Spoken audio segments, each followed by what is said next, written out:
Hi everyone, this is Sikha. I welcome you all to today's session of my channel that is We Biotic. तो आज हम शुरू करने वाले हैं क्लास 11th एनसीईआरटी का चैप्टर नंबर 8 का एक बहुत इंटरेस्टिंग सा topic that is cell the unit of life. तो चलो शुरू करते हैं। तो आप सबको ये पता होगा कि हमारा जो जितने भी सारे हम लिविंग ऑर्गेनिजम्स देख रहे हैं, जितने भी सारे लिविंग ऑर्गेनिजम्स वो किससे लेके बने हैं? वो बने हैं आपके सेल को लेके बने हैं। अगर मैं नॉन लिविंग की बात करूं, जितने भी नॉन लिविंग थिंग्स आप हम देख रहे हैं वो किसे लेके बने हैं? एटम्स और मॉलिक्यूल्स को लेके बने हैं। एटम्स कहूं या फिर मॉलिक्यूल्स कहूं, जितने भी लिविंग ऑर्गेनिजम्स है वो सेल को लेके बने हैं, जितने भी नॉन लिविंग है वो एटम्स और मॉलिक्यूल्स को लेके बने हैं। अब ये क्वेश्चन आ रहा है कि हम कैसे कंसिडर करेंगे कि ये लिविंग है।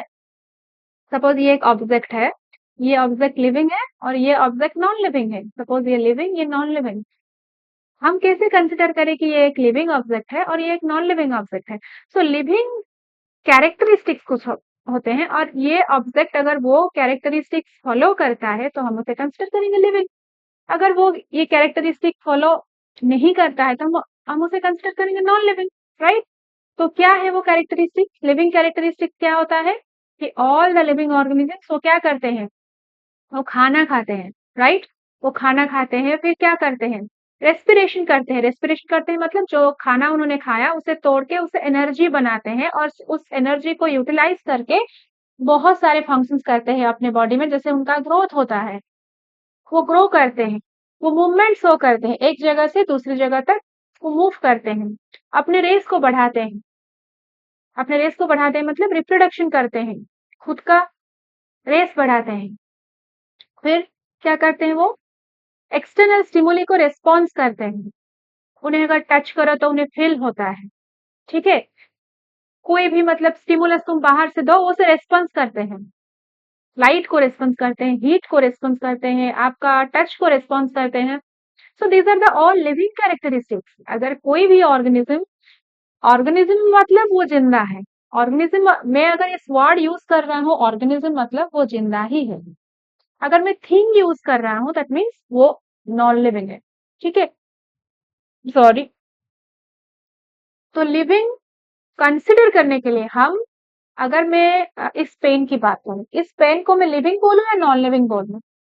कैसे मतलब कुछ आप देख के नहीं बोल सकते। आपको पता है, आपने जाना है कि ये नॉन लिविंग है, लेकिन कुछ ऐसे भी ऑर्गेनिजम्स है जिनका मतलब शेप साइज मतलब दिखते हैं जैसे नॉन लिविंग पत्थर की तरह पड़े रहते हैं। तब आप अगर मैं एक्सटर्नली देखोगे तो आपको लगेगा ये नॉन लिविंग है, नॉन लिविंग थिंग है, बट वो लिविंग होते हैं। तो कौन से बेसिस पर हम कंसिडर करते हैं कि ये लिविंग है और ये नॉन लिविंग है?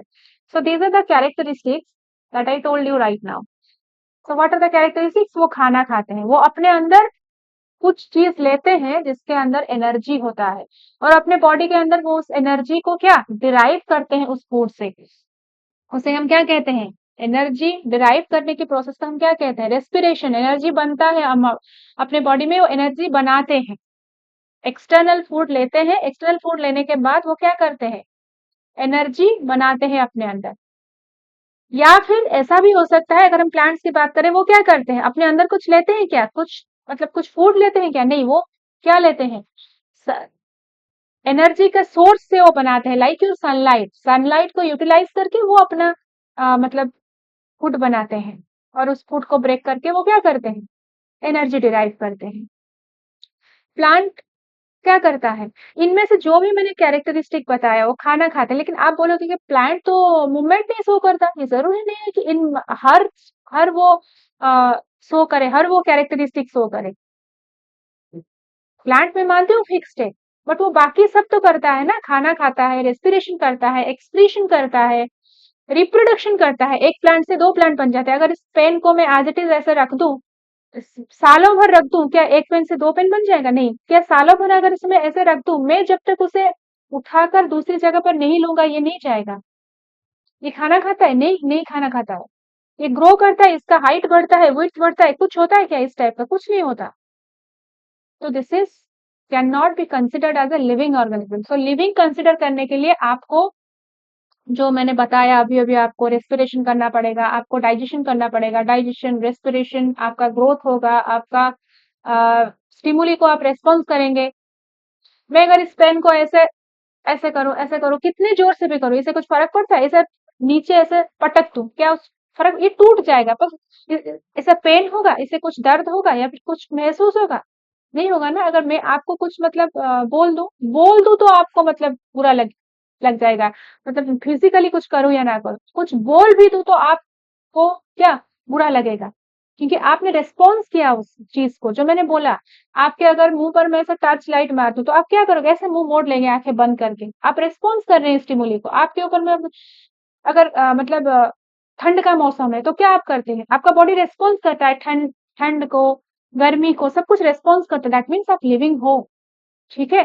So this are the living characteristics. So all the living things, living organisms हम बोलते हैं, नॉन लिविंग के पास थिंग्स बोलते हैं। तो living organisms are made up of cells. Living organisms कैसे बने हैं? सेल से ही बने हैं। राइट। अब एक इंटरेस्टिंग सा मतलब है एक चीज, एक ऐसा ऑर्गेनिज्म है, वो क्या करता है, जब अपने एनवायरमेंट में वो रहता है, तब तक वो क्या करता है? ना कुछ खाना खाता है, ना कुछ रेस्पिरेशन करता है, ना अपना रेस बढ़ाता है, कुछ नहीं करता। नॉन लिविंग चीज मतलब जैसे आज इट इज पड़े रहते हैं, उससे वो आज इट इज पड़ा रहता है। लेकिन जब वो क्या करता है, किसी लिविंग ऑर्गेनिज्म की बॉडी में एंटर करता है, तब वो क्या करता है? वो लिविंग बींग्स की तरह बिहेव करता है, वो रिप्रोडक्शन करता है। क्या करता है? वो अपना रेस बढ़ाता है, खुद को मल्टीप्लाई करता है। तो इट्स अ बिग क्वेश्चन, तो हम उसे क्या कंसिडर करें? जो बाहर अगर सालों साल पड़ा रहेगा तो it is behaving like a non living being.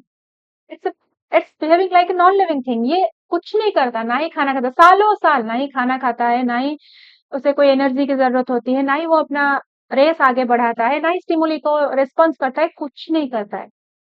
तो फिर आप बोलोगे it should be considered as a non living thing. But ये इतना मतलब क्लेवर है, ये हमेशा मतलब मौके के तलाश में रहता है, कब मैं एक लिविंग चीज के अंदर एंट्री कर जाऊं, कब मैं एंट्री मार लूं एक लिविंग बींग के अंदर, लिविंग बॉडी के अंदर एंट्री मार लूं। तब आपको समझ में आएगा कि मैं लिविंग हूं या नॉन लिविंग हूं। कंफ्यूज करके रखता है, बाहर एकदम नॉन लिविंग की तरह पड़ा रहता है, जब किसी लिविंग बॉडी के अंदर एंट्री करता है तो क्या करता है? पटापट से अपने आप को मल्टीप्लाई करता है, क्योंकि बाहर उसके पास खुद को मल्टीप्लाई करने के लिए जो भी लिविंग बीइंग के पास है, उसके पास नहीं है। तो वो ऐसे पड़ा रहता है नॉन लिविंग की तरह, उसे बाकी चीज की जरूरत नहीं है लिविंग बीइंग की तरह। लेकिन जब वो एंट्री करता है, कुछ चीजें उसके पास है जो लिविंग बीइंग के पास भी है। उसका भी एक क्या होता है? जेनेटिक मटेरियल होता है। ठीक है। और कुछ प्रोटीन्स होते हैं, उसे लेकर वो बाहर ऐसे आज इट इज पड़ा रहता है, उसे कोई जरूरत नहीं है मतलब खाना खाने की, रेस्पिरेशन करने की, एक्सप्रेशन करने की। लेकिन वो भी चाहता है कि मैं भी अपना रेस बढ़ाऊं। ठीक है। वो क्या करता है? एंट्री कर देता है क्या? लिविंग बीइंग के बॉडी में। जब वो लिविंग बीइंग के बॉडी में एंट्री करता है तो क्या करता है? अपने आप को तेजी से मल्टीप्लाई करता है। लिविंग बीइंग के अंदर जो भी सिस्टम्स है, जो भी रिक्वायरमेंट है उसे अपने आप को मल्टीप्लाई करने के लिए, वो क्या, वो सारे मशीनरी वो यूज करता है लिविंग बीइंग के बॉडी का, करके क्या करता है? अपने आप को मल्टीप्लाई कर लेता है। और इतनी तेजी से मल्टीप्लाई करता है, इतना उसका नंबर बढ़ाता है, उस लिविंग बीइंग की सेल की हर वो चीज पर इतना वो अपना हक जताता है कि लिविंग बीइंग परेशान हो जाता है। और फाइनली अगर उसका मतलब उसे बॉडी से बाहर नहीं निकालोगे तो लिविंग बीइंग मर जाता है। तो ये डेंजरस कौन है? ये है वायरस। ठीक है। तो वायरस क्या करता है? जब आपका एनवायरनमेंट में रहता है, it's behave like non living. ये नॉन लिविंग की तरह बिहेव करता है। वायरस के पास क्या होता है? सिर्फ आपका जेनेटिक मटेरियल होता है और कुछ प्रोटीन्स होते हैं। लेकिन जब वो एंटर करता है लिविंग के बॉडी में, क्या करता है? लिविंग ऑर्गेनिज्म के बॉडी में जब वो एंटर करता है, वो हो सकता है एक सेल के अंदर भी एंट्री करे, यूनिसेलुलर ऑर्गेनिज्म के अंदर भी एंटर कर सकता है, और मल्टीसेलुलर ऑर्गेनिज्म के अंदर भी एंटर कर सकता है। तो वो क्या करता है? रैपिडली मल्टीप्लाई करता है, रैपिडली मल्टीप्लाई करके नंबर ऑफ कॉपीज बनाता है। सपोज ये एक वायरस हुआ, ये यहाँ पे एंट्री किया, रैपिडली एंट्री करके नंबर ऑफ कॉपीज बना देगा, मल्टीप्लाई करता है खुद को। और ये क्या करता है, जिस लिविंग बॉडी के अंदर उसने एंट्री किया है ना, उसे ग्रेजुअली क्या मार देता है, क्योंकि उसका चीज सारी ये हड़प लेता है। तो वो क्या करेगा, उसे बहुत परेशान करता है, तो उसका जो लिविंग बीइंग है उसका फंक्शनिंग में प्रॉब्लम होता है।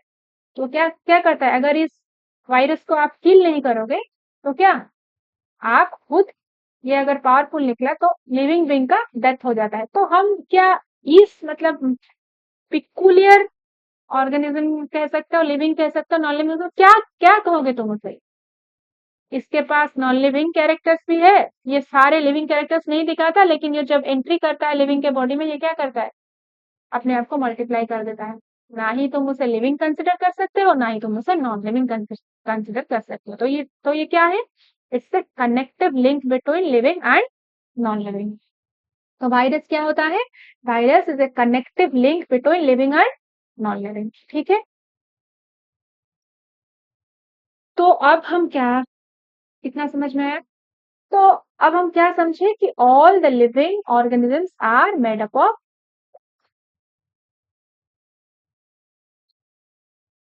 all the living organisms are made up of cells. Cells is the smallest unit of all the living beings. कोई भी लिविंग बीइंग हो उसका स्मॉलेस्ट यूनिट है आपका सेल। सेल से छोटा कोई भी स्मॉलेस्ट यूनिट एग्जिस्ट नहीं करता। समझ में आया? थोड़ा आपका एनसीईआरटी रीड कर लेते हैं। फर्स्ट पैराग्राफ रीड कर लेते हैं, क्या लिखा है। When you look around you see both living and non living things, you must have wondered and asked yourself, what is it that make an organism living? क्या है जो उसे जिंदा कंसिडर करते हो तुम, क्या है जो कैरेक्टरिस्टिक्स मैंने आपको बताया। और what is that an inanimate thing does not have which a living thing?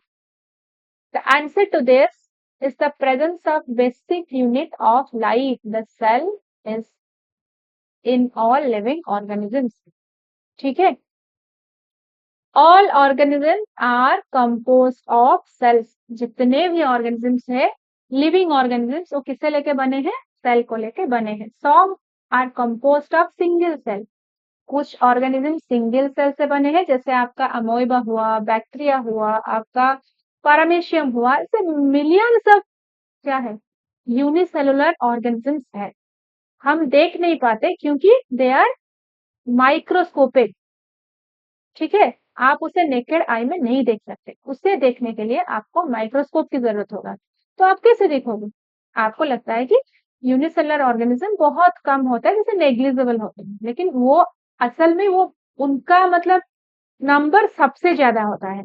ठीक है, तो on the basis of cell हम कंसिडर करते हैं unicellular and multicellular. Single cell से अगर बॉडी बना है, सपोज यहाँ पे मैं एक अमोइबा ड्रॉ कर रहा हूँ, अमोइबा का बॉडी कैसा है, इरेगुलर, कोई शेप नहीं है। ये है उसका न्यूक्लियस, ये है आपका अमोइबा, सिंगल सेल को लेके इसका बॉडी बना है। तो ये क्या हुआ, यूनिसेलुलर। अगर आप यहाँ पे मैं एक कैट की बात करूं, या फिर एक बर्ड की बात करूं, एक ह्यूमन बीइंग की बात करूं, वो क्या हो गए, मल्टी सेलुलर ऑर्गेनिज्म हो गए, मोर देन वन सेल से बने हैं। ठीक है, वही लिखा है, while the others like us composed of many cells are called multicellular organisms। बहुत ही सिंपल सा इजी सा पैराग्राफ था। क्या इस पैराग्राफ से हमने क्या सीखा, वही एक चीज, all the living organisms are made up of cells. On the basis of cell हम ऑर्गेनिजम्स को दो कैटेगरी में डिवाइड करते हैं, unicellular organism and multicellular organism. जिनके बॉडी एक ही सेल से बना है वो यूनिसेलुलर होते हैं, जिनके body more than one cell से बने हैं वो मल्टीसेलुलर होते हैं। Then it is come to the next paragraph, what is a cell. Cell क्या होता है, यहाँ पे समझते हैं, यहीं पे समझते हैं। तो वो क्या कहते हैं कि सेल क्या होता है। सेल क्या होता है हमारा, ये एक अमोइबा हुआ। मैंने क्या बोला था आपको, लिविंग होने के लिए क्या करना चाहिए उसे, वो क्या करेगा? डाइजेशन करेगा, रेस्पिरेशन करेगा, एक्सक्रीशन करेगा, रिप्रोडक्शन करेगा, रिस्पॉन्स टू स्टिमुली, ये सब चीज करेगा। तो ये अमोइबा एक यूनिसेलुलर ऑर्गेनिज्म है और इसका पूरा बॉडी एक ही सेल से बना है। तो ये अमोइबा क्या डाइजेशन नहीं करेगा? करेगा। डाइजेशन करेगा, रेस्पिरेशन करेगा, ये जो भी प्रोसेस, रिप्रोडक्शन करेगा, ये क्या करेगा? एक्सक्रीशन करेगा, ये सब कुछ करेगा। ये सारे प्रोसेस इसी एक सेल के अंदर होगा कि नहीं? सारे प्रोसेस इस एक सेल के अंदर होगा। डिटेल से यूनिसेलुलर ऑर्गेनिज्म है, वेरी सिंपल, इसका बॉडी एक ही सेल से बना है। तो ये सारे जो भी लाइफ प्रोसेसेस है, ये उसी एक सेल के अंदर ही वो कंप्लीट करेगा। ठीक है, तो एक सेल के अंदर आपका सारे लाइफ प्रोसेस कंप्लीट करने की कैपेबिलिटी रखते हैं कौन? Unicellular organisms. समझ में आया? लेकिन अगर मैं एक मल्टीसेलुलर ऑर्गेनिज्म की बात करूं, मल्टीसेलुलर ऑर्गेनिज्म में क्या होता है? लाइफ तो आपका एक ही सेल से शुरू होता है। क्या है वो सेल? जाइगोट। बहुत बार बता चुकी हूं मैं, जाइगोट से तो आपका लाइफ शुरू होता है, लेकिन इस जाइगोट का डिवीजन होके नंबर ऑफ सेल्स बनाते हैं। ठीक है, ये नंबर ऑफ सेल्स फिर उसके बाद क्या बनाते हैं? टिश्यू बनाते हैं, देन ऑर्गन, ऑर्गन सिस्टम, नहीं, देन ऑर्गेनिज्म, कंप्लीट ऑर्गेनिज्म। इनके बॉडी में क्या होता है? यहाँ पे जरूरत नहीं है एक ही सेल के अंदर हमारा सब कुछ। हम तो मल्टी सेलर है, किस लिए हम मल्टी सेलर है? हम एडवांस्ड हैं। ठीक है, तो हमारा क्या, डाइजेशन करने के लिए कुछ डिफरेंट टाइप्स के सेल होते हैं, वो मिलके क्या बनाते हैं? टिश्यूज बनाते हैं और हमारा डाइजेस्टिव सिस्टम बनाते हैं। ठीक है, रिप्रोडक्शन करने के लिए डिफरेंट टाइप ऑफ सेल्स है, वो रिप्रोडक्टिव ऑर्गन बनाते हैं। आपका एक्सक्रीशन करने के लिए वहां पे भी एक्सक्रीटोरी सिस्टम है। हर चीज, हर लाइफ प्रोसेस को कंप्लीट करने के लिए, सो दैट हम जिंदा रह सके, हमारे बॉडी में डिफरेंट टाइप्स के क्या होते हैं? सिस्टम्स होते हैं। और वो सिस्टम्स किसे लेके बना होता है? सेल्स को लेके बना होता है। तो हमारा मल्टीसेलुलर ऑर्गेनिज्म में क्या होता है? हमारा जितने भी फंक्शन है, लाइफ प्रोसेस, वो डिस्ट्रीब्यूट हो जाता है, काम को डिस्ट्रीब्यूट कर दिया जाता है। तुम ये करो, तुम वो करो, और तुम एक एक घर में अगर 10 10 फीमेल्स है या फिर मेल्स है, फीमेल मेल की कोई बात नहीं है, 10 मेंबर्स है, तो वहां पे क्या होता है? आपका काम डिस्ट्रीब्यूट हो जाता है ना। तो कोई पूजा करता है, कोई खाना बनाता है, कोई आपका सब्जी लाता है मार्केट से। अगर एक ही इंसान होगा तो क्या करेगा? वही एक इंसान सब कुछ करेगा, वही पूजा करेगा, वही खाना बनाएगा, वही सब्जी लाएगा, वही खुद कमाएगा, सब कुछ करेगा ना। बिल्कुल इस यूनिसेलुलर ऑर्गेनिज्म की तरह उसे एक ही सेल सब कुछ करेगा। उस एक सेल के अंदर डाइजेशन होगा, रेस्पिरेशन होगा, रिप्रोडक्शन होगा, एक्सक्रीशन होगा। ठीक है, लेकिन अगर हम मल्टीसेलुलर ऑर्गेनिज्म की बात करें, उनके बॉडी में मोर देन वन सेल्स है, मोर देन वन सेल्स। वो क्या अपना अपना ऑर्गन्स बनाते हैं। हर एक लाइफ प्रोसेस को कंप्लीट करने के लिए, डाइजेशन को कंप्लीट करने के लिए डाइजेस्टिव सिस्टम है, डिफरेंट ऑर्गन से बना है, जैसे माउथ है, स्टोमक है, इंटेस्टाइन है, रेक्टम है, फैरिंग्स है, सब कुछ डिफरेंट डिफरेंट ऑर्गन को मिला के क्या बनता है? डाइजेस्टिव सिस्टम बनता है। बिल्कुल उसी तरह आपका रेस्पिरेशन को कंप्लीट करने के लिए, रिप्रोडक्शन को कंप्लीट करने के लिए डिफरेंट डिफरेंट आपके क्या है? ऑर्गन्स है। और ऑर्गन्स किसे लेके बना है? टिश्यूज को लेके बना है। और टिश्यूज किसे लेके बना है? सेल्स को लेके बना है। ठीक है, दिस इज द डिफरेंस। यहाँ पे डिस्ट्रीब्यूशन ऑफ वर्क हो जाता है। मल्टीसेलुलर ऑर्गेनिज्म में आपका वर्क डिस्ट्रीब्यूट हो जाता है और ये ज्यादा कॉम्प्लेक्स भी होते हैं। यूनिसेलुलर ऑर्गेनिज्म सिंपल होते हैं और क्या, एक ही सेल के अंदर सारे लाइफ प्रोसेस कंडक्ट होते हैं। Clear? This is all about your second paragraph. Let us read क्या लिखा है। Unicellular organisms are capable of independent existence. Independent वो एग्जिस्ट करते हैं, उसे किसी के ऊपर डिपेंड करने की जरूरत नहीं पड़ता। ठीक है, क्यों इंडिपेंडेंट है? क्योंकि उस एक सेल में वो सारे सब कुछ काम अकेला ही करता है। लेकिन अगर मैं आपकी बॉडी में से ये स्टोमक निकाल दूं, क्या आप जिंदा रह पाओगे? अगर आपकी बॉडी में से मैं क्या निकाल दूं, लीवर निकाल दूं, क्या आप जिंदा रह पाओगे? क्योंकि आपके सारे ऑर्गन्स या फिर ऑर्गन सिस्टम एक दूसरे के साथ कोऑर्डिनेटेडली काम करते हैं। और वो सारे सिस्टम्स जो आपके बॉडी में काम करते हैं, वो किसके लिए काम करते हैं? आपके एंटायर बॉडी के लिए काम करते हैं। आपका नर्वस सिस्टम हुआ, आपका डाइजेस्टिव सिस्टम हुआ, रेस्पिरेटरी सिस्टम हुआ, आपका सर्कुलेटरी सिस्टम हुआ, ये सब किसके लिए काम करते हैं? होल बॉडी के लिए काम करते हैं। ठीक है? लेकिन अगर मैं एक यूनिसेलुलर ऑर्गेनिज्म की बात करूं, एक ही सेल में सारे फंक्शंस होते हैं। सो इसलिए इंडिपेंडेंट एग्जिस्टेंस होता है and performing the essential functions of life. एक ही सेल के अंदर उनके लाइफ के सारे एसेंशियल फंक्शंस चलते हैं। Anything less than a complete structure of cell does not ensure independent living. Cell के अंदर क्या होता है? सेल के अंदर आपका न्यूक्लियस होता है। सेल के अंदर न्यूक्लियस होता है। सेल के अंदर आपका माइटोकॉन्ड्रिया भी होता है। बहुत सारे ऑर्गन्स, आपका राइबोसोम्स होते हैं, आपका गोल्गी कॉम्प्लेक्स होते हैं। ठीक है? ये सारे स्ट्रक्चर्स को मैं क्या कहता हूँ? ये एक सेल ऑर्गेनेल है, ये एक सेल ऑर्गेनेल, ये एक सेल ऑर्गेनेल है, ये भी न्यूक्लियस एक सेल ऑर्गेनेल है। अगर मैं इस न्यूक्लियस को बाहर ले आऊं, इसके अंदर क्या है? इसके अंदर आपका जेनेटिक मैटेरियल और न्यूक्लियोप्लाज्म है न्यूक्लियस के अंदर। इसे अगर मैं बाहर ले आऊं और मैं ये बोलूं कि सेल से तो छोटा है न्यूक्लियस, सेल से छोटा है न्यूक्लियस, और मैं इस न्यूक्लियस को क्या कंसिडर कर सकती हूँ as a smallest unit of life? नहीं, क्योंकि वो ये इंडिपेंडेंटली एग्जिस्ट नहीं कर सकता है। ठीक है? ये इंडिपेंडेंटली एग्जिस्ट नहीं कर सकता। अगर मैं इस माइटोकॉन्ड्रिया को बाहर ले आऊं और बोलूंगी कि ये तो सेल से भी छोटा है, तो इसे हम कंसिडर करते हैं it's smallest unit of life. नहीं, क्योंकि जितने भी ऑर्गेनल्स हैं सेल के अंदर वो इंडिपेंडेंटली एग्जिस्ट नहीं कर सकते। वो सब सेल के अंदर रह के मिल के काम करके क्या सेल को ग्रोथ करने के लिए, या फिर जो भी सेल के अंदर लिविंग प्रोसेसेस चलता है, जो भी केमिकल रिएक्शन चलते हैं, ये सारे क्या करते हैं? ये सारे ऑर्गेनल्स कोऑर्डिनेटेडली काम करके सेल को अलाइव रखते हैं। तो अगर मैं इन ऑर्गेनल्स को बाहर ले आऊं और या फिर इन्हें कंसिडर कर लूं as a living, sorry, as a smallest unit, तो ये परफॉर्म नहीं कर सकते, ये अलाइव नहीं रह सकते। तो what is the smallest unit of life? Smallest unit of life आपका सेल है, स्ट्रक्चरली और फंक्शनली भी। फंक्शनली क्यों है? क्योंकि एक सेल के अंदर, ये एक सेल हुआ ना अमोइबा का, अगर मैं एग्जांपल लूं, एक सेल के अंदर आपके सारे फंक्शंस हो रहे हैं।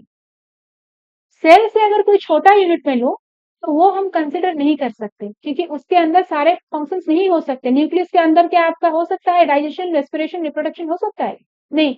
सारे फंक्शंस को कैरी आउट करने के लिए आपका सेल ही सफिशिएंट है। अगर मैं यूनिसेलुलर ऑर्गेनिज्म की बात करूं, सिंगल सेल, तो इसीलिए हम उसे structural as well as functional unit बोलते हैं, क्योंकि एक सेल के अंदर हमारा सारा फंक्शंस हो पाता है एंड वो सेल जिंदा भी रहता है।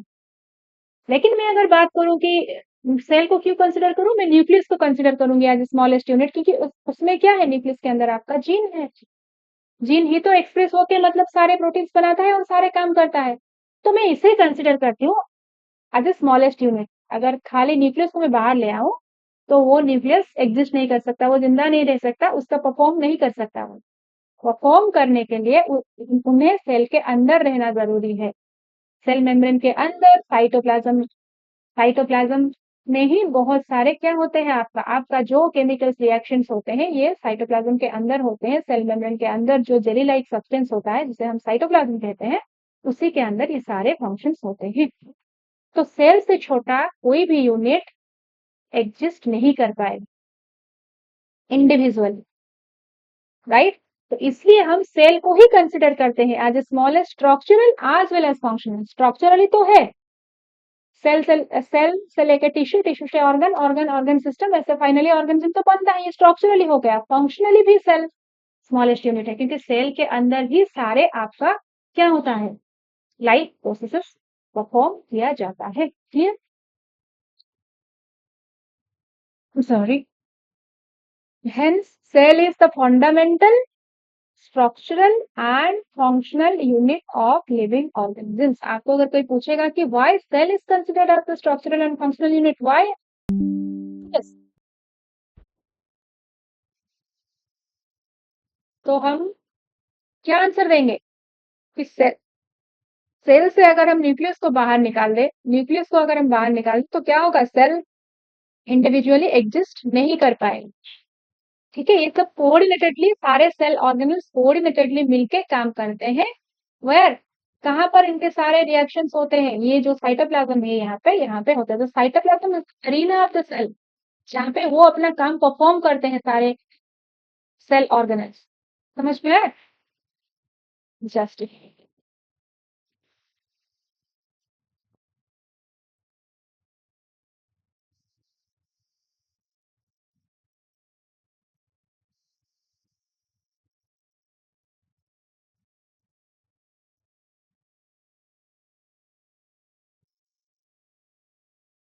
तो ये जो सेल हम पढ़ रहे हैं, हम क्या लिविंग सेल पढ़ रहे हैं? हम क्या, आप तो लाइफ के बारे में पढ़ रहे हैं ना, लिविंग सेल पढ़ रहे हैं। ये जो सेल है, ये all the living organisms are made up of cells, ये कंसेप्ट किसने दिया था कि all the living organisms are made up of cells? किसने ये सेल, सेल जो वर्ड है इसे किसने दिया था? सेल हम कह सकते हैं, हम उसे वाई क्यों नहीं कहते, हम उसे एक्स क्यों नहीं कहते, हम उसे फ्लावर क्यों नहीं कहते, सेल ही क्यों कहते हैं? All the living organisms are made up of cells हम कहते हैं ना, ये जो नाम, ये एक नेम है ना, ये जो सेल है ये एक नाम ही तो है। ये क्या है? ये एक नेम ही तो है। हम उसे सेल ही क्यों कहते हैं? Why it is not flower is the unit of life? Why it is not X is the unit of life? Why it is not Y is the unit of life? Why cell? Cell क्यों कहते हैं? किसी ने तो होगा ये नाम दिया है कि नहीं? किसने तो होगा ये बताया होगा पहली बार कि living organisms are made up of cells. कौन थे वो? कौन थे?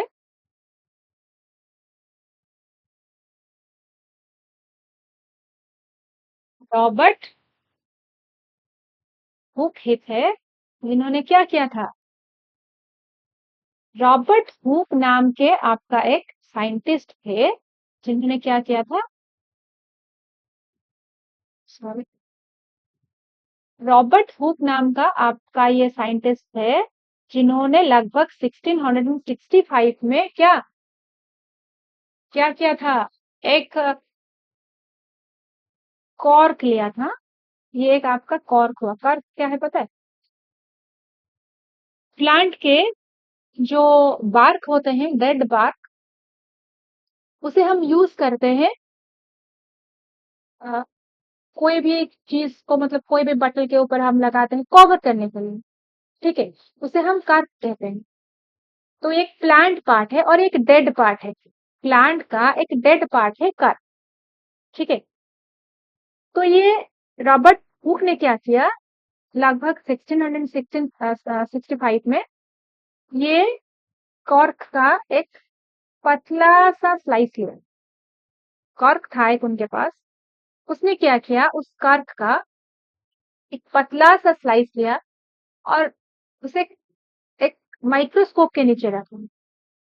तो जब उन्होंने इस पतले से स्लाइस को माइक्रोस्कोप के नीचे रखा तो उन्हें इस टाइप का स्ट्रक्चर नजर आया।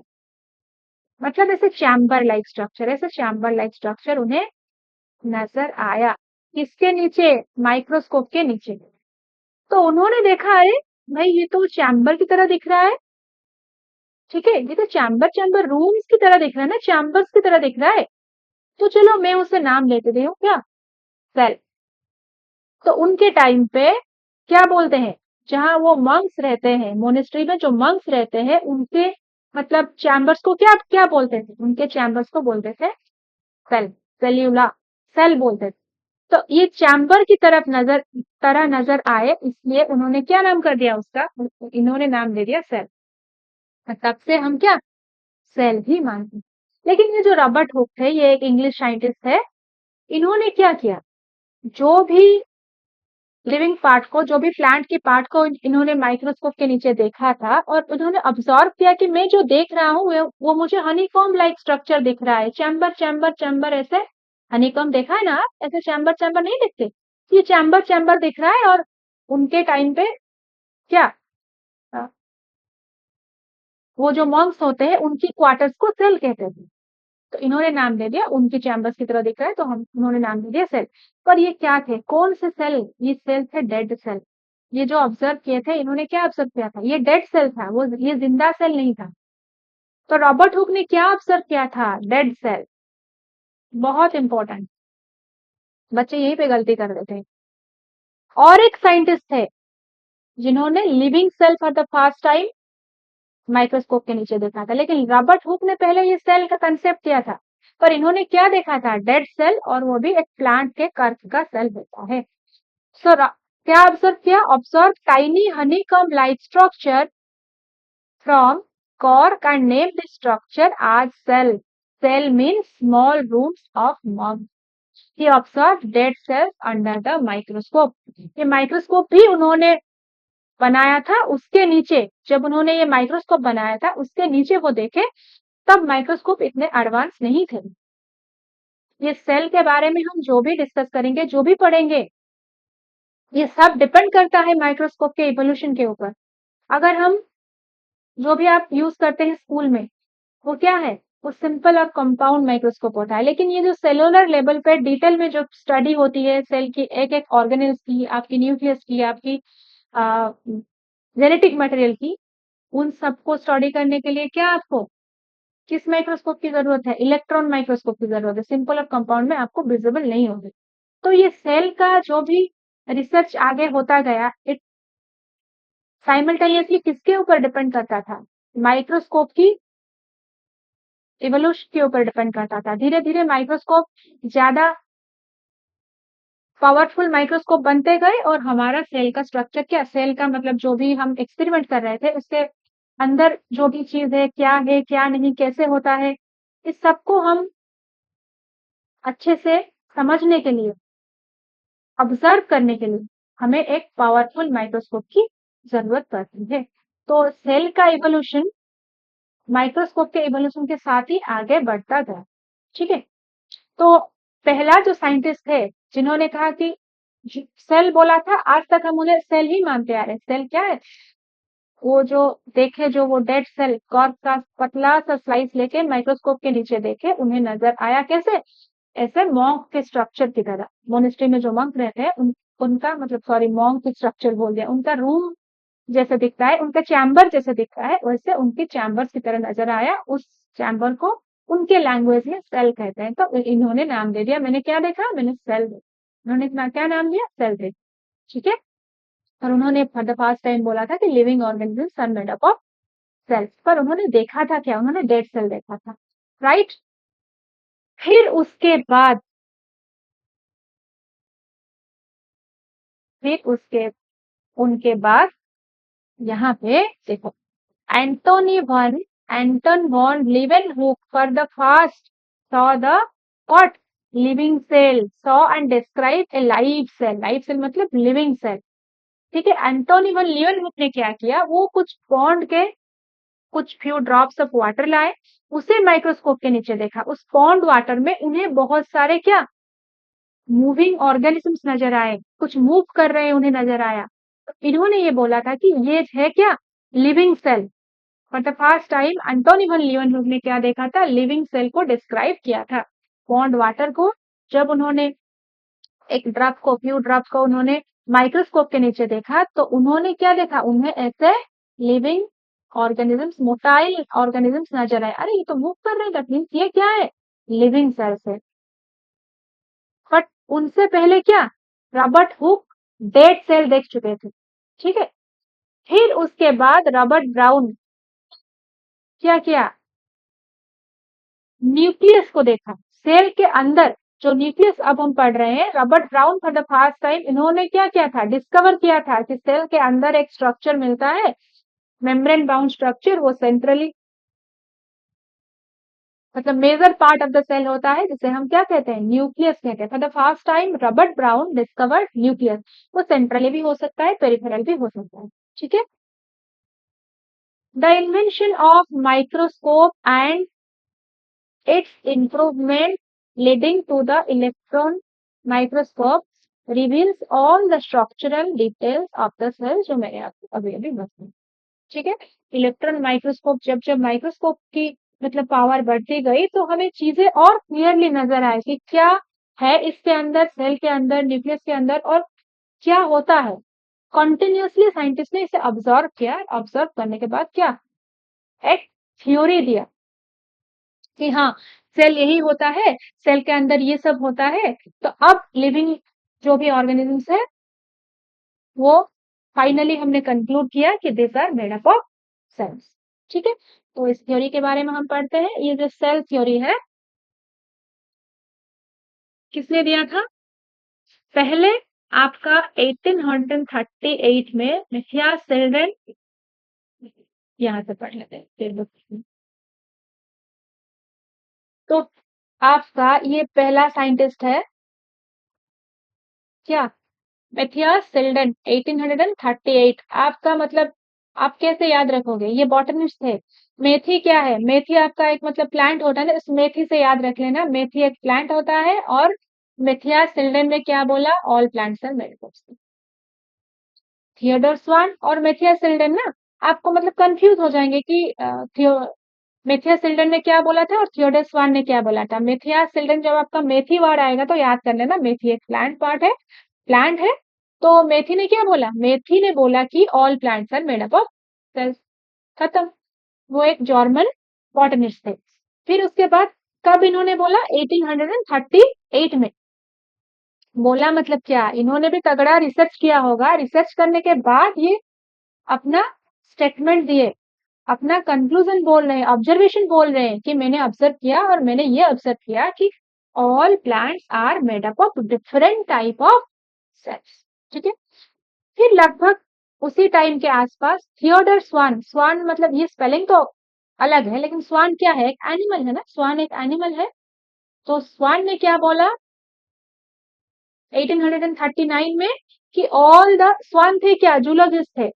ठीक है, उन्होंने बोला कि all the animals are made up of cells and every cell has a thin outer covering known as cell membrane. आज हम जिसे सेल मेम्ब्रेन कह रहे हैं वो बोले कि all the animals are made up of cells and हर सेल के बाहर एक पतला सा कवरिंग है। ठीक है, पतला सा कवरिंग है। उन्होंने सिर्फ इतना बोला था, उन्होंने नहीं बोला था कि ये इस कवरिंग का नाम सेल मेम्ब्रेन है। ठीक है, इस कवरिंग का नाम सेल मेम्ब्रेन है, इन्होंने नहीं दिया था। लेकिन उन्होंने सिर्फ ये बोला था कि एवरी सेल के बाहर एक आउटर मोस्ट थीन कवरिंग है। राइट, फिर उन्होंने क्या बोला? उनसे पहले क्या मैथियास सिल्डन ने तो ये बोल दिया था ना कि all plants are made up of different type of cell. इन्होंने भी प्लांट्स के ऊपर थोड़ा रिसर्च करके इन्होंने भी ये उसे भी अपने कंक्लूजन में डाल दिया कि all the plants are also made up of cells. उन्होंने और थोड़ा रिसर्च किया कि प्लांट सेल में एक यूनिक फीचर होता है। ये अगर एक प्लांट सेल हुआ, इसके सेल मेम्ब्रेन के बाहर एक और स्ट्रक्चर होता है, से हम क्या कहते हैं? सेल वॉल कहते हैं। ठीक है, ये क्या है? ये है सेल वॉल। ठीक है, cell wall is the unique characteristic feature of plant cell. अगर आपको बाहर सेल वॉल नजर आ रहा है तो आप आंखें बंद करके कहोगे कि ये एक प्लांट सेल है। अगर आपको खाली सेल मेम्ब्रेन नजर आ रहा है तो ये एक एनिमल सेल है। तो थियोडोर स्वान ने इतनी बात बताई। क्या बताई? Animal cells, all the animals are made up of cells, every cell has its outer most covering known as cell membrane. Plant cell में क्या सेल मेम्ब्रेन नहीं होता? होता है। तो it is the universal statement for all the cells. All the cells have a thin outermost covering that is called cell membrane. लेकिन plant cell में क्या होता है? सेल मेम्ब्रेन के बाहर और एक क्या होता है? और एक कवरिंग होता है जिसे हम क्या कहते हैं? सेल वॉल कहते हैं। ठीक है, उनके बाद रुडोल्फ वर्को ने क्या बोला? 1855 में इन्होंने ये बोला कि एक लाइन बोला इन्होंने कि जो भी सेल्स हम देख रहे हैं, ये एक सेल हुआ, ये क्या करता है? डिवाइड करके दो सेल बनाता है। ठीक है, रोडोल्फ वर्को ने क्या बोला? एक सेल डिवाइड करके दो सेल बनाता है और every cell arises from its pre existing cell. एक सेल जो हम देख रहे हैं वो उनके प्री एग्जिस्टिंग सेल से ही बने। तो इस चीज को उन्होंने अपने लैंग्वेज में बोला ओमनी सेलुला ई सेलुला। ठीक है, ये ओमनी सेलुला ई सेलुला किसने बोला था? ओमनी सेलुला ई सेलुला रोडोल्फ वर्को ने बोला था 1855 में। और इसका मतलब क्या है? Every cell arises from pre existing cell. Every cell arises from pre existing cell. लेकिन ये जो लाइन ना थोड़ा कंफ्यूजिंग नहीं है? आप ये नहीं सोचोगे कि एवरी सेल अगर arises from pre existing cell, तो वो जो पहला सेल वो किससे बना होगा? कोई तो पहला होगा ना। अगर मैं एक बात बोलूं तो आ, कोई भी सेल जो होता है वो उसके प्री एग्जिस्टिंग सेल से बना होगा। तो क्या जब पहला सेल जो बना था वो कैसे बना था? वो एक्चुअली जब हम इवोल्यूशन पढ़ेंगे तब हम समझेंगे। एक्चुअली जो पहला सेल बना था ना वो वाटर में ही बना था। लाइफ का ओरिजिन पता है आपको? लैंड में नहीं हुई थी। लाइफ का ओरिजिन पहले वाटर में ही हुआ था, और वो मिलियंस ऑफ इयर्स लग गए थे इस लाइफ का ओरिजिन होने के लिए। इस वर्ल्ड में एक्चुअली पहले नॉन नॉन कोई लाइफ ही नहीं था। ठीक है, नॉन लिविंग थिंग्स थे वही। आपका वाटर था, आपका एयर था, ठीक है, सॉइल भी था। ठीक है, समझ में आ रहा है? इन सब नॉन लिविंग थिंग्स, कुछ गैस है जो आपस में रिएक्शन कर गए, कुछ गैस जो आपस में रिएक्शन कर गए, कुछ और कंपोनेंट्स थे जो आपस में रिएक्शन करके क्या बना? सेल्स बनाए for the first time in the water. जो पहला सेल बन गया उस सेल से क्या बना? डिवाइड होके और सेल्स। पहला तो एक सेल नहीं बना होगा, नंबर ऑफ सेल्स बने होंगे। और ये आसान नहीं था, ये थाउजेंड्स ऑफ इयर्स लग गए। थाउजेंड्स ऑफ इयर्स लगे थे जो पहली बार लाइफ जिसकी मतलब खुद की इंडिपेंडेंट एग्जिस्टेंस करने की कैपेबिलिटी थी, वो जो लाइफ बनी थी वो यूनिसेलुलर ऑर्गेनिज्म ही पहले बने थे। उनका इवोल्यूशन हो के मल्टीसेलुलर ऑर्गेनिज्म बने, और finally the most evolve we are the human being still now. जितना हमें पता है इस प्लैनेट अर्थ की अगर बात करो, इस प्लैनेट अर्थ में we are the most evolved organisms, we humans. So पहले जब लाइफ बना था वो सेल से ही शुरू हुआ था। यूनिसेलुलर ऑर्गेनिज्म ही पहले बने थे। उनका ग्रेजुअली इवोल्यूशन के द्वारा क्या हुए? मल्टीसेलुलर बने, और वो धीरे धीरे धीरे धीरे इवॉल्व करते चले गए। वो जो पहला सेल बना था लाइफ में वो नॉन लिविंग थिंग्स को लेके ही बना था। उनके बीच रिएक्शंस होके बहुत बहुत स्लो था, तो धीरे धीरे धीरे धीरे करके वो कुछ सेल्स पहले बने थे। वो फिर उसके बाद वो ये जो स्टेटमेंट दे रहे हैं ना, unicellular every cell arises from pre existing cell, वो जो पहले नॉन लिविंग सेल्स को लेके नॉन लिविंग थिंग्स को लेके जो पहला लाइफ सेल बना था, उसके बाद जो प्रोसीड हुआ, उसके बाद जो प्रोसीडिंग हुआ वो क्या? सेल डिवाइड करके क्या हो गया? एक सेल से दो सेल बने। समझ में है? सो चलते हैं हमारे सेल थ्योरी में। क्या लिखा है? जो मैंने आपको बोला वही लिखा है, सिंपल हम पढ़ लेते हैं। In 1838, Matthias Selden, a German botanist, examined a large number of plants and observed that all the plants are composed of different kinds of cells which form the tissue of the plant. Cell मिलके क्या बनाते हैं? Different type of tissue बनाते हैं। At about the same time, Theodor Swan, उसी time के लगभग आसपास थियोडर स्वान ने क्या किया था? थियोडर स्वान 1839 में ब्रिटिश जूलॉजिस्ट थे,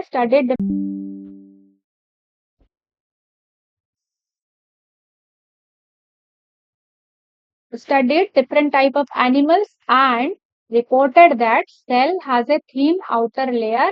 जो अभी हमने पढ़ा था, सेल के बाहर एक thin outer layer होता है, outer layer of membrane होता है, जिसे हम क्या कहते हैं? सेल मेम्ब्रेन और प्लाज्मा मेम्ब्रेन कहते हैं। Today is known as plasma membrane. He also concluded on the basis of his studies that what? On plant tissue, that the presence of cell wall is a unique characteristic of plant tissue। तो अभी हमने पढ़ा। On the basis of this, Swan proposed the hypothesis that the bodies of animals and plants are composed of cells and its product। ठीक है, bodies of, क्या बोला था उन्होंने? bodies of all the living organisms, animals and plants। Living organism किसे? Animals और plants ही consider करते हैं। तो वो क्या बना है? सेल्स एंड सेल्स प्रोडक्ट को लेके बना है। फिर सिल्डन एंड स्वान इनकी जो थ्योरी को, इन्होंने जो पोस्टुलेट दिया था, टुगेदर को हमने क्या बनाया, टुगेदर मिला के क्या सेल थ्योरी प्रपोज किया उन्होंने। क्या क्या प्रपोज किया? सेल थ्योरी प्रपोज किया। सेल थ्योरी में क्या बोलते हैं?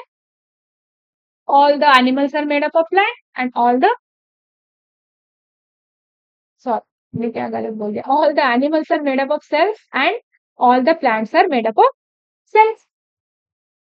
एंड क्या आपका हर सेल के बाहर एक थिन कवरिंग है और हर प्लांट सेल के बाहर एक सेल वॉल है। This is the unique characteristic feature of plant. इन्होंने यही बोला था। उसके बाद रडल्फ वर्को ने क्या 1855 में क्या ऑब्जर्व किया? Explain the cell divided. Cell क्या होता है? डिवाइड करता है एंड ए न्यू सेल बनाता है फ्रॉम प्री एग्जिस्टिंग सेल। तो इसे उन्होंने क्या लिखा था? ओमनी सेलुला ई सेलुला। ठीक है, ये दोनों साइंटिस्ट जो थे वो तो सेल के बारे में बता दें, all the animals and plants are made up of cells, पर वो सेल डिवीजन के बारे में कुछ नहीं बता पाते थे, सेल कैसे बने थे वो नहीं बता पाते थे। बट रुडोल्फ वर्को ने क्या किया? रुडोल्फ वर्को ने फिर उनके ऑब्जर्वेशन के बाद इन्होंने ये स्टेटमेंट दिया कि ओमनी सेलुला ई सेलुला, that means all the cells क्या डिवाइड डिवाइड करके वो न्यू सेल बनाते हैं एंड वो जो न्यू सेल्स होते हैं वो प्री एग्जिस्टिंग सेल से ही डिवीजन के बाद बनते हैं। फिर उनके बाद क्या हुआ? जो सेल थ्योरी था वो क्या हो गया? मॉडिफाई हो गया। रुडोल्फ वर्को के स्टेटमेंट के बाद सेल थ्योरी मॉडिफाई हो गया। मॉडिफाई होके क्या बना? Schleiden Schwann and he give the theory of final shape.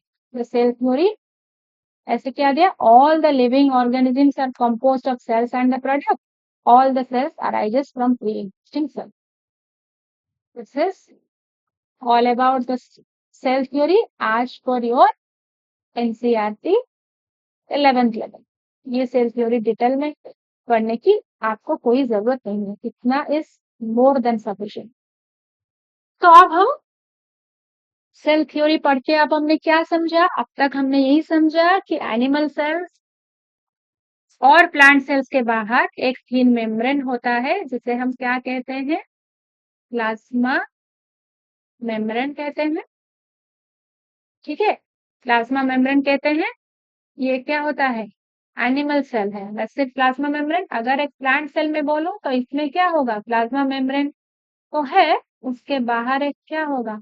और एक स्ट्रक्चर होगा जिसे हम क्या कहते हैं? सेल वॉल कहते हैं। सेल वॉल, फिर इसके अंदर प्लाज्मा मेम्ब्रेन। ये अगर क्या होगा? प्लांट सेल होगा तो if it is a plant cell तो इसके बाहर डेफिनेटली आपको एक सेल वॉल मिलेगा। अगर ये एनिमल सेल है इसके बाहर आपको प्लाज्मा मेम्ब्रेन मिलेगा। और animals and plants are made up of cells. और ये जो सेल्स बने हैं ये क्या? ये डिवाइड हो सकते हैं, डिवाइड होके क्या दूसरा सेल बना सकते हैं। सेल थ्योरी में हम इतना इतना हमें समझ में आया, तब तक इतना ही पता चल चुका था। फिर हाँ, और क्या, फिर ये भी पता चल चुका था कि न्यूक्लियस है सेल के अंदर। क्या है? न्यूक्लियस है। किसने बताया था? रॉबर्ट ब्राउन ने। रॉबर्ट ब्राउन ने ये बताया था ना, सेल के अंदर न्यूक्लियस होता है। ठीक है, फिर हम सेल का ओवरव्यू देख लेते हैं क्या होता है। आपको तो ये पता होगा कि उसे पढ़ने से पहले हम हमें जितना पता है उसे पढ़ लेते हैं। तो अब क्या पता, सेल क्या पता लगा हमें? सेल के बाहर प्लाज्मा मेम्ब्रेन है और सेल के अंदर ये एक न्यूक्लियस है। ठीक है, ये आपका क्या हुआ? Plasma membrane. इस सेल के अंदर क्या है? एक जेली लाइक जिलाटिनस लिक्विड सा सब्सटेंस है, सेमी फ्लूइड लाइक सब्सटेंस है। ठीक है, इसे हम क्या कहते हैं? इसे हम कहते हैं साइटोप्लाज्म। और इस न्यूक्लियस के अंदर भी वही एक जेली लाइक सब्सटेंस है जिसे हम क्या कहते हैं? न्यूक्लियोप्लाज्म। न्यूक्लियस के अंदर जो जेली लाइक सब्सटेंस है जिसे हम क्या कहते हैं?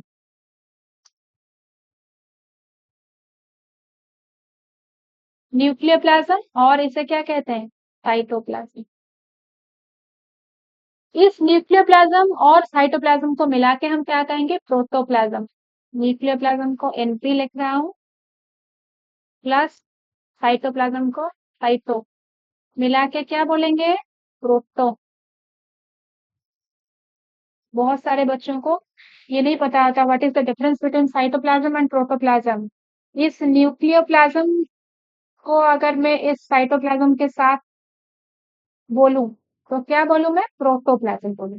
अगर न्यूक्लियोप्लाज्म को बाद दे दूं और सिर्फ इसे ही कंसिडर करूं तो इसे क्या बोलूं? साइटोप्लाज्म बोलूं। ठीक है, तो इस साइटोप्लाज्म मेन जगह होता है, इस साइटोप्लाज्म में ही बहुत सारे जो रिएक्शंस होते हैं। ठीक है, और क्या क्या होते हैं? देखो, ये एक मेम्ब्रेन बाउंड स्ट्रक्चर हुआ, ये जो न्यूक्लियस है ये एक मेम्ब्रेन से बाउंडेड है, और सेल के अंदर को ऐसे नजर नहीं आ रहा है एक सेल के अंदर दूसरा सेल है? हाइपोथेटिकली ये एक सेल है, इसके अंदर क्या है? साइटोप्लाज्म है, और ये एक मेम्ब्रेन बाउंड स्ट्रक्चर है, इसके अंदर भी उसका न्यूक्लियोप्लाज्म है। तो ये क्या न्यूक्लियस ऐसा नहीं लगता? एक सेल के अंदर एक दूसरा छोटा सेल है, राइट? तो न्यूक्लियस आपका क्या हुआ? एक सेल ऑर्गेनेल। न्यूक्लियस के अंदर क्या होता है? हमने पढ़ा था, न्यूक्लियस के अंदर आपका क्या होता है? जेनेटिक मटेरियल होता है। क्या होता है? जेनेटिक मटेरियल, आपका डीएनए होता है, जिसे हम क्या क्रोमोसोम या डीएनए कहते हैं। फिर न्यूक्लियस के बाहर आपके ऐसे कुछ स्ट्रक्चर्स होते हैं, ये आपका क्या? Endoplasmic reticulum, ER। फिर इसके बाहर कुछ ऐसे स्ट्रक्चर्स होते हैं, इसे हम क्या कहते हैं? गोल्गी कॉम्प्लेक्स कहते हैं, और यहाँ पे भी कुछ मेम्ब्रेन बाउंड स्ट्रक्चर्स होते हैं, इसे हम क्या कहते हैं? माइटोकॉन्ड्रिया कहते हैं। और यहाँ पे एक ऐसे कुछ ऐसे स्ट्रक्चर्स होते हैं, इन्हें हम क्या कहते हैं? राइबोसोम्स कहते हैं। और यहाँ पे कुछ ऐसे नॉर्मल वैक्यूल्स होते हैं। और क्या होते हैं? ये क्या है? सेल डिवीजन में हमने पढ़ा था, सेंट्रियोल्स होते हैं। ठीक है, ऐसे करके बहुत सारे स्ट्रक्चर्स होते हैं, इन्हें हम क्या कहते हैं? सेल ऑर्गेनल्स कहते हैं। ये सेल ऑर्गेनल्स जो भी है, इनमें से कुछ मेम्ब्रेन बाउंड है और कुछ क्या मेम्ब्रेन बाउंड नहीं है। ये आपका एंडोप्लाज्मिक रेटिकुलम हुआ, ये मेम्ब्रेन है, ये एक membrane bound structure, membrane structure है। ये आपका ये आपका हुआ माइटोकॉन्ड्रिया। माइटोकॉन्ड्रिया हुआ, ये मेम्ब्रेन बाउंड स्ट्रक्चर है। तो फिर आपको सेल के अंदर कुछ मेम्ब्रेन बाउंड स्ट्रक्चर्स नजर आते हैं, जैसे आपका न्यूक्लियस हुआ एक मेम्ब्रेन बाउंड स्ट्रक्चर, माइटोकॉन्ड्रिया हुआ एक membrane bound structure, endoplasmic reticulum हुआ एक membrane bound structure, Golgi complex हुआ एक मेम्ब्रेन बाउंड स्ट्रक्चर। अगर हम प्लांट सेल की बात करूं तो आपका प्लास्टिस हुआ एक मेम्ब्रेन बाउंड स्ट्रक्चर, क्लोरोप्लास्ट जो हुआ एक मेम्ब्रेन बाउंड स्ट्रक्चर, आपका वैक्यूल एक मेम्ब्रेन बाउंड स्ट्रक्चर। ठीक है, सेल सेल के बाहर एक मेम्ब्रेन है, सेल इटसेल्फ एक मेम्ब्रेन के अंदर है, सेल के बाहर एक मेम्ब्रेन है, और सेल के अंदर भी बहुत सारे छोटे छोटे और मेम्ब्रेनस स्ट्रक्चर है, और कुछ स्ट्रक्चर है जिनमें मेम्ब्रेन नहीं है। ठीक है, तो पढ़ लेते हैं क्या लिखा है। You have earlier observe cell in an onion peel, जो हम जनरली स्कूल्स में करते हैं 7-8 में, ओनियन का वो जो पतला वाला पील होता है ना, उसे डाई में डाल के क्या करते हैं? माइक्रोस्कोप के नीचे अगर हम रखते हैं तो कैसा स्ट्रक्चर नजर आता है? ऐसे ऐसे ऐसे ऐसे सुंदर सा, जो कलर में आप यहाँ यूज करा इसी कलर का ही दिखता है। ऐसा स्ट्रक्चर नहीं दिखता आपको माइक्रोस्कोप के नीचे? आपने देखा होगा स्कूल में, बिल्कुल एग्जैक्टली ऐसे स्ट्रक्चर नजर आते हैं, राइट? अगर हम ह्यूमन चिक सेल, मतलब हम चिक के अंदर से कुछ मतलब वो फाइन टिश्यू टाइप का निकाल के उसे हम माइक्रोस्कोप के नीचे देखेंगे तो वो भी नजर आएगा हमें under the microscope. Later recollect their structure. The onion cell, which is a typically plant cell, तो plant cell है, इसका मतलब क्या है? अगर इस एक सेल को मैं बाहर निकालूं तो ये एक ओनियन पील सेल, ये टिश्यू मुझे नजर आया, इस सेल के बाहर क्या होगा? डेफिनेटली सेल वॉल होगा, क्योंकि एक प्लांट सेल है। has a distinct cell wall, its outer boundary and just within its cell membrane is there, क्योंकि ये एक ओनियन का है ना, ओनियन तो एक प्लांट है ना, प्लांट सेल है, तो इसके अंदर डेफिनेटली क्या होगा? सॉरी, इसके बाहर क्या होगा? सेल वॉल होगा। अगर मैं चिक सेल की बात करूं, क्या उसमें सेल वॉल मिलेगा? नहीं, क्योंकि वो एक नहीं है, वो क्या है, वो एक प्लांट सेल नहीं है। Cell wall is the only characteristic feature of plants. The cells of human cheek have an outer membrane as the delimiting structure of cell. Inside each cell is a dense membrane bound structure called nucleus. किसने बताया था? Robert brown ने बताया था। ये यहाँ पे nucleus है, ठीक है। देखो ये मैंने सेल मेम्ब्रेन से ड्रॉ किया है, दैट मीन्स ये एक कौन सा सेल मैंने यहाँ पे ड्रॉ किया है, ये एक एनिमल सेल है, क्योंकि मैंने क्या नहीं ड्रॉ किया है, मैंने यहाँ पे सेल वॉल नहीं ड्रॉ किया है, तो ये एक एनिमल सेल है। This nucleus contains the chromosome which in turn contain genetic material. Nucleus के अंदर क्या होता है, मैंने बताया ना आपको, न्यूक्लियस के अंदर क्या होता है, डीएनए होता है जो आपका जेनेटिक मटेरियल होता है। न्यूक्लियस के अंदर क्या होता है, डीएनए होता है जो आपका जेनेटिक मटेरियल होता है। कंटेंट वही, डीएनए जब कंडेंस होता है तो क्रोमोसोम बनाता है ना, तो उसे लिखा है contains chromosome which in turn contain the genetic material. तो जेनेटिक मटेरियल कहाँ पे मिलता है आपको, सेल के अंदर न्यूक्लियस में आपको मिलता है DNA. Cell that have membrane bound nuclei are called eukaryotic cell, whereas cell that lack membrane bound nucleus are called prokaryotic cell। ये बात को नहीं, क्या है, कुछ सेल्स होते हैं जिसके अंदर प्रॉपर ऐसे न्यूक्लियस एक मेम्ब्रेन के अंदर उसका जेनेटिक मटेरियल रहता है, जिसे हम क्या कहते हैं, यूकैरियोटिक सेल। दैट मीन्स जितने भी सेल्स में हमें ऐसा प्रॉपर एक मेम्ब्रेन बाउंड न्यूक्लियस नजर आता है, ये सारे सेल क्या हुए, आपका यूकैरियोटिक सेल है। लेकिन कुछ सेल्स ऐसे होते हैं जिनमें क्या, जेनेटिक मटेरियल एक जब ऐसे पड़े होंगे, ऐसा नॉर्मल साइटोप्लाज्म में एक पर्टिकुलर जगह पर ऐसे ओपनली पड़े होंगे, जिसे हम क्या कहते हैं, प्रोकैरियोटिक सेल का इवोल्यूशन होके यूकैरियोटिक सेल बनते हैं। प्रो मीन्स प्रिमिटिव, ये प्रिमिटिव सेल है जिनमें न्यूक्लियस प्रॉपर न्यूक्लियर मेम्ब्रेन नहीं होता, जेनेटिक मटेरियल होता है लेकिन प्रॉपर न्यूक्लियर मेम्ब्रेन नहीं होता, ठीक है। तो उस जिस जगह पर ये पड़े होते हैं ना, उस जगह को न्यूक्लियोइड कहते हैं, ठीक है। एक साइटोप्लाज्म में एक जगह पर ये क्या, ऐसा डेंस स्ट्रक्चर आपको नजर आएगा माइक्रोस्कोप के नीचे, पर आपको क्या नजर नहीं आएगा, प्रोकैरियोटिक सेल में आपको प्रॉपर न्यूक्लियर मेम्ब्रेन नहीं मिलेगा। अगर प्रॉपर न्यूक्लियर मेम्ब्रेन नहीं है तो ये क्या है, प्रोकैरियोटिक सेल। एग्जांपल हम किसका ले, बैक्टीरिया, किसका, बैक्टीरिया, ठीक है। अगर मैं आपको पूछूं तो ये बताओ कि हमारे बॉडी में भी जो जितने सारे सेल्स हैं, क्या ये प्रोकैरियोटिक है, यूकैरियोटिक है? ऑब्वियसली यूकैरियोटिक है, because we are having what, we are having proper nuclear membrane के अंदर हमारे जेनेटिक मटेरियल है। लेकिन प्रोकैरियोटिक सेल्स आर यूनिसेलुलर, ठीक है। बट सारे यूनिसेलुलर ऑर्गेनिजम्स प्रोकैरियोटिक नहीं है, सारे यूनिसेलुलर ऑर्गेनिजम्स प्रोकैरियोटिक नहीं है, लेकिन सारे प्रोकैरियोटिक ऑर्गेनिज्म यूनिसेलुलर। समझ में आया? मैं अमोइबा की बात करूं, ये यूनिसेलुलर है, क्या ये प्रोकैरियोटिक है? नहीं है। लेकिन जितने भी प्रोकैरियोटिक ऑर्गेनिज्म है वो सारे यूनिसेलुलर है, कोई भी मल्टीसेलुलर प्रोकैरियोटिक ऑर्गेनिज्म आपको नजर में नहीं आएगा, ठीक है। प्रोकैरियोटिक मतलब आंखें बंद करके आप क्या बोलोगे, यूनिसेलुलर है, लेकिन सारे यूनिसेलुलर प्रोकैरियोटिक नहीं है, ठीक है। तो इन both prokaryotic and eukaryotic cell, semi-filled matrix called cytoplasm occupy the volume of the cell। हो सकता है प्रोकैरियोटिक में आपका क्या, न्यूक्लियर मेम्ब्रेन नहीं है, लेकिन यूकैरियोटिक में है, लेकिन वो दोनों प्रोकैरियोटिक और यूकैरियोटिक में क्या है, साइटोप्लाज्म है, क्या है, साइटोप्लाज्म है।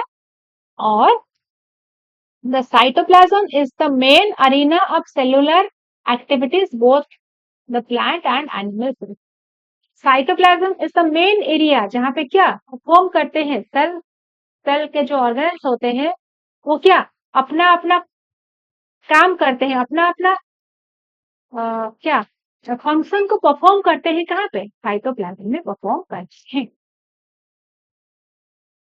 Various chemical reactions occur in in it to keep the cell living state. जो मैं आपको पहले भी बता चुकी हूँ, सेल को अलाइव रखने के लिए जो भी लाइफ प्रोसेसेस होता है, majority of the life processes takes place in the cytoplasm of the cell. Besides the nucleus, eukaryotic cells have other membrane-bound distinct structure called organelles. Cell nucleus को छोड़ने के बाद बहुत सारे ऐसे क्या है, मेम्ब्रेन बाउंड स्ट्रक्चर्स है, जिन्हें हम क्या कहते हैं, सेल ऑर्गेनल्स कहते हैं। आगे हम डिटेल्स में एक एक ऑर्गेनल्स के बारे में पढ़ेंगे। अब सिर्फ सेल ऑर्गेनल्स क्या होते हैं, मेम्ब्रेन बाउंड स्ट्रक्चर्स होते हैं क्या, जो सेल के अंदर पाए जाते हैं। ठीक है, like your endoplasmic reticulum, Golgi complex, lysosomes, mitochondria, microbodies, vacuoles, etc. But prokaryotic cell में, ये जो प्रोकैरियोटिक सेल में सेल के अंदर कोई भी मेम्ब्रेन बाउंड ऑर्गेनल्स नहीं होता है। It is very very important. अगर मैं एक प्रोकैरियोटिक सेल की बात करूं, प्रोकैरियोटिक सेल में कोई भी, दिमाग में मतलब ये बात आप डाल दीजिए कि रट्टा मार के भी हो सही, आप डाल दीजिए कि क्या, prokaryotic cells do not have any membrane bound cell organelle. Prokaryotic cell में सिर्फ उसका सेल मेम्ब्रेन ही एक मेम्ब्रेन है, इसके अंदर कोई भी और मेम्ब्रेन बाउंड स्ट्रक्चर आपको नहीं मिलेगा। ठीक है, तो फिर क्या मिलेगा, आपको सिर्फ राइबोसोम्स मिलेगा। और क्या क्या मिलेगा, आपको राइबोसोम्स मिलेगा विद इन द सेल। ठीक है, ये नहीं मिलेगा। राइबोसोम्स का काम क्या होता है, राइबोसोम्स का स्ट्रक्चर ऐसा होता है, ऐसे दो यूनिट्स की तरह होते हैं राइबोसोम्स।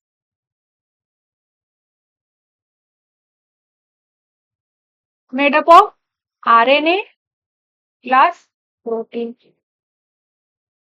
ठीक है, ये ऐसे आरएनए ऐसे बना है, और प्रोटीन, आरएनए उसमें प्रोटीन अटैच होकर रहता है। ये आपको दिखता है मेम्ब्रेन बाउंड, हम ऐसे बना देते हैं ना राइबोसोम्स, आपको दिखता है मेम्ब्रेन बाउंड, असल में ये मेम्ब्रेन बाउंड स्ट्रक्चर नहीं है। Ribosomes are made up of RNA and protein. ठीक है, ये आपको कहाँ पर मिलेंगे, ये आपको प्रोकैरियोटिक सेल में मिलेंगे, प्रोकैरियोटिक सेल में मिलेंगे। राइबोसोम का काम क्या है, प्रोटीन सिंथेसिस करना। राइबोसोम का काम क्या है, helps in protein synthesis. Protein synthesis एक बहुत important part of all the living being, all the living organisms. तो सेल लिविंग है तो मतलब ये प्रोटीन्स तो बनाएगा ना, तो उसके पास राइबोसोम्स का होना बहुत जरूरी है। और राइबोसोम्स एक मेम्ब्रेन बाउंड ऑर्गेनल्स नहीं है। ठीक है, ribosomes are non-membrane bound organelles found in all cells, both eukaryotic as well as prokaryotic। ये आपको याद रखना है। Within the cell, ribosomes are found only in the cytoplasm, but also within two organelles।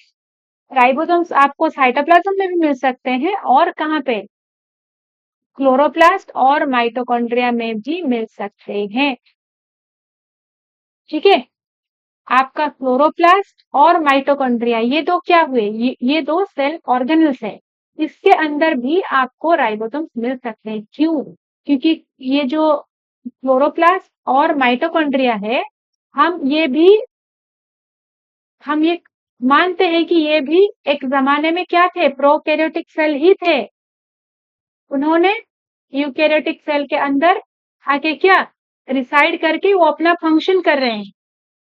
ठीक है, आपका जो राइबोसोम्स हुआ, सॉरी, आपका जो माइटोकॉन्ड्रिया हुआ, और क्या आपका क्लोरोप्लास्ट हुआ, ये किसके पार्ट है, प्रोकैरियोटिक सेल का पार्ट है क्या, नहीं ना, ये किसके पार्ट है, ये यूकैरियोटिक सेल का पार्ट है। लेकिन ये जो आपका माइटोकॉन्ड्रिया एंड क्लोरोप्लास्ट है, इनके अंदर क्या मिलता है, इनके अंदर राइबोसोम्स मिलता है। ये मानते हैं हम कि ये एक जमाने में प्रोकैरियोटिक सेल थे, और इन्होंने आके यूकैरियोटिक सेल के अंदर रिसाइड कर लिया, और क्या वो अपने काम किए, और उस यूकैरियोटिक सेल को इवॉल्व होने में इन्होंने मदद की। ठीक है, तो इसके पास इसलिए राइबोसोम्स क्या होता है एक्चुअली, जब जब हम राइबोसोम्स के बारे में डिटेल में पढ़ेंगे तब पढ़ेंगे, अब नहीं, अब आप समझ नहीं पाओगे और लेंदी भी हो जाएगा। अब बस ये समझो, राइबोसोम एक आपका सेल ऑर्गेनेल होते हैं जो मेम्ब्रेन बाउंड नहीं है। वो कैसे बने हैं? आरएनए एंड प्रोटीन को के बने हैं। ठीक है, और राइबोसोम्स बोथ आपका प्लांट्स सॉरी बोथ आपका प्रोकैरियोटिक एंड यूकैरियोटिक सेल में पाए जाते हैं। और ये क्या काम करते हैं? प्रोटीन सिंथेसिस का काम करते हैं। प्रोटीन सिंथेसिस में मेजर रोल प्ले करते हैं क्या? Ribosomes. Clear? All animal cells contain another non-membrane bound organelles called centriole which help in cell division. It's very important. सारे जब हम सेल डिवीजन पढ़े थे, सेल साइकिल सेल डिवीजन में नहीं पढ़ा था, सेंट्रियोल के बारे में बहुत कुछ पढ़ा था। सेंट्रियोल क्या होता है? ऑल एनिमल सेल्स में होता है, ये भी मेम्ब्रेन बाउंड स्ट्रक्चर होता है। सेंट्रियोल ऐसे एक दूसरे को राइट एंगल करके पड़े होते हैं। ये एक मेम्ब्रेन बाउंड स्ट्रक्चर नहीं होता है, ये सिर्फ एनिमल सेल में मिलते हैं। Only found in animal cell, only found in animal cell, animal cells में मिलते हैं और हेल्प्स इन क्या? Cell division. कैसे हेल्प करते हैं? एस्टर्स बनाते हैं, स्पिंडल फाइबर फॉर्मेशन में हेल्प करते हैं, स्पिंडल्स बनाते हैं। ठीक है, तो cell differ greatly in size, shape, activity. Definitely आपका ये किसके ऊपर डिपेंड करता है? सेल के फंक्शन के ऊपर डिपेंड करता है। सारे सेल्स बॉडी में क्या एक जैसे नजर आते हैं? नहीं, वेराइटी ऑफ स्ट्रक्चर्स है, उनका डिपेंड करता है उनके फंक्शन, वो क्या काम करते हैं। On the basis of that उनका स्ट्रक्चर ऐसा ही बनता है। So for example mycoplasma, mycoplasma is the smallest cell. ठीक है, mycoplasma is the smallest cell, it doesn't have cell wall. ये आपको अच्छे से याद रखना है, ये बहुत इवन आपका जो कॉम्पिटिटिव एग्जाम्स में भी ये आता है। Mycoplasma is the smallest cell, it doesn't have cell wall. ठीक है, इसका साइज आपको याद रखना है, 0.3 micrometre in length. While bacteria cell कितना होता है? Bacteria could be 3 to 5 micrometer.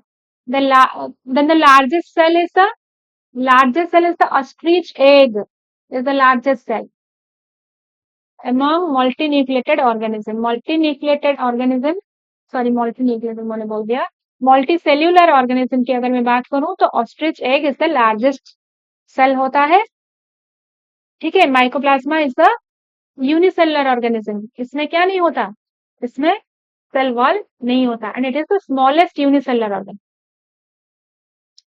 Then उसके बाद उन्होंने क्या लिखा है?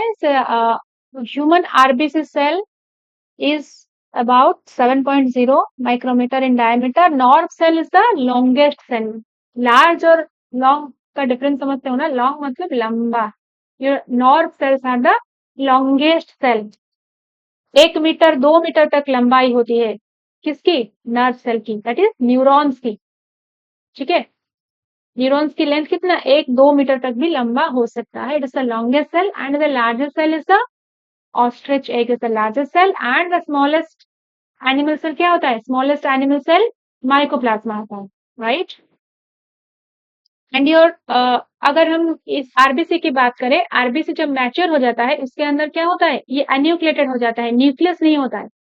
ठीक है, आरबीसी के अंदर न्यूक्लियस नहीं होता है जब वो मैच्योर हो जाता है, क्योंकि उसके फंक्शन को प्रॉपरली कैरी आउट करने के लिए आरबीसी का फंक्शन क्या है? ये रेस्पिरेटरी गैसेस को ट्रांसपोर्ट करेगा, हेल्प करेगा ट्रांसपोर्टेशन के लिए। ट्रांसपोर्टेशन में हेल्प करने के लिए उसके अंदर मतलब ऑर्गेनल्स कम होना चाहिए, वो जो रिएक्शंस वो सब कम होना चाहिए, इसलिए इसके अंदर स्पेस को प्रोवाइड करने के लिए, ज्यादा स्पेस प्रोवाइड करने के लिए जब ये मैच्योर होते हैं इनमें से न्यूक्लियस डिसअपियर कर जाता है। ठीक है, this is anucleate. Then cells also very greatly in their shape, shape में भी वेरी करते हैं। They may be disc shape, polygonal shape, different different shapes के। देखो ये इसका शेप देखो, इसका देखो, साइज तो देख रहे हैं, इसका शेप, इसका shape, different different, columnar, cuboidal, irregular, कुछ भी हो सकता है। cuboidal and ever irregular. The shape of the cell may vary with the function of the function they perform.